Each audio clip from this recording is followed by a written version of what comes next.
మన ముచ్చట్లలోకి స్వాగతం. ప్రతి క్షణం వింటూ చూస్తూనే ఉండండి మన ముచ్చట్లు. ఇవాళ కాళోజీ గారి గురించి మనం ఎప్పుడు ఆలోచన చేసినా, ఎప్పుడు అనుకున్నా కూడా మనం ఒకటే అనుకుంటాం, పుట్టుక నీది చావు నీది బతుకంతా దేశానిది అని ఆయన జయప్రకాష్ నారాయణ గారు చనిపోయినప్పుడు రాసింది. మనం తెలంగాణ ఉద్యమ సందర్భంలో పుట్టుక నీది చావు నీది బతుకంతా తెలంగాణది అని అన్వయించుకొని ఆయనతోని స్ఫూర్తి పొంది పనిచేసినటువంటి వాళ్ళమే అందరం ఇక్కడ ఉన్నటువంటి వాళ్ళం.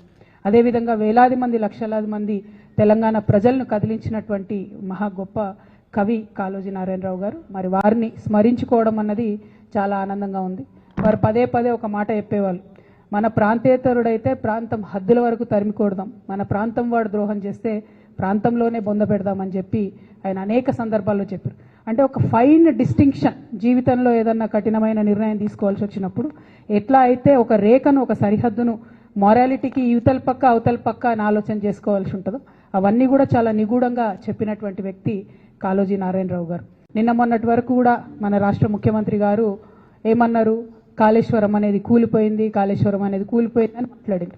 నిన్న వెళ్ళి అదే కాళేశ్వరంలోంచి, ఆ కాళేశ్వరంలో ఒక భాగమైనటువంటి మల్లన్న సాగర్ నుంచి హైదరాబాద్కు తాగునీటి పథకం కింద 7,500 కోట్ల రూపాయలతో శంకుస్థాపన చేసి వచ్చారు.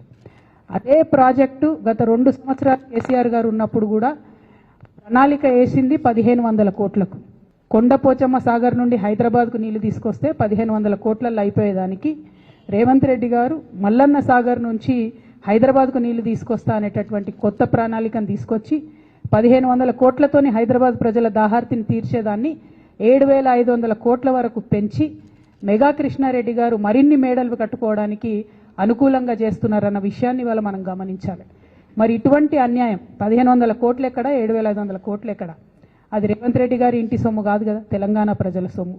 మరి తెలంగాణ ప్రజల సొమ్ము అన్యాయం జరుగుతున్నప్పుడు ఖచ్చితంగా మనం మాట్లాడాల్సిందే, ఎదిరించాల్సిందే అని కూడా ఈ సందర్భంగా నేను మన ప్రజలందరూ కూడా చెప్తూ, కంపల్సరీ ఎందుకు ఆ ఎస్టిమేషన్ పెరిగింది అనేటటువంటి విషయం ప్రభుత్వం ప్రజలకు జవాబిచ్చేంత వరకు కూడా మేము తెలంగాణ జాగృతి పక్షాన ప్రభుత్వాన్ని ప్రశ్నిస్తామనేటువంటి విషయాన్ని కూడా ఈ సందర్భంగా నేను తెలియజేస్తూ ఉన్నాను. ఎట్లా అయితే అన్యాయాన్ని ప్రశ్నించాలో అట్లానే మనవాడు అనుకున్నప్పుడు ఒక మేధావి, రిటైర్డ్ సుప్రీంకోర్టు జస్టిస్గా పనిచేసినటువంటి వ్యక్తి సుదర్శన్ రెడ్డి గారు, మరి అటువంటి బిడ్డకు వైస్ ప్రెసిడెంట్ ఆఫ్ ఇండియాగా ఒక కంప్లీట్ ఆపోజిషన్ పార్టీ అభ్యర్థిగా దేశంలో ఉన్నటువంటి అనేక పార్టీలు సపోర్ట్ చేసినటువంటి వ్యక్తి గెలవాలని కోరుకోవడం కూడా అది డెఫినెట్గా ఒక పాజిటివ్ ప్రాంతీయవాదం అవుతుందని చెప్పి నేను మనస్ఫూర్తిగా భావిస్తూ ఉన్నాను.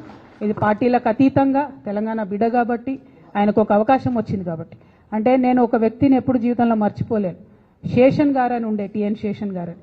ఆయన వచ్చేంత వరకు కూడా ఎవరికి అసలు భారతదేశంలో ఎలక్షన్ కమిషన్ అని ఒకటి ఉందని మా సామాన్య ప్రజలకు తెలియదు.